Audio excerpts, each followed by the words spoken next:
আজকে ছিল আমার বাবার বাড়ির দেশের পুজো। এখানে মেয়ে তার মিমির সাথে গাছে আম পেড়ে নিচ্ছে, আর এটা আমরা ঠাকুরকে দেবো, তাই থালা সাজিয়ে নিয়েছি। আমি, আমার বোন আর তিনজনে মিলে বেরিয়ে পড়েছি পূজা দেওয়ার জন্য। তারপর আমরা মন্দিরে পৌঁছে গেলাম। আর এখানটায় দেখো, এটা হচ্ছে আমাদের 24 প্রহর, আর এটা আমাদের শীতলা মায়ের মন্দির।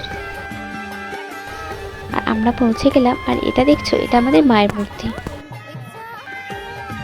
তারপর আমরা পৌঁছে আমি আর আমার মেয়ে এখানে ঠাকুরকে প্রণাম করে নিচ্ছিলাম। আর এখানে মায়ের প্রসাদের জন্য ফল কাটা হচ্ছিল। আর এটা হলো আমাদের কালী মায়ের মূর্তি। আর এখানে মন্দিরে বাজনা বাজছিল, তাই আমার মেয়ের খুব আনন্দ হচ্ছিল, ও তো তাড়াতাড়ি খুব নাচছিল। তারপর আমরা সবাই মিলে একটু মন্দিরে বসে নিলাম, তারপর বাড়ি চলে আসলাম।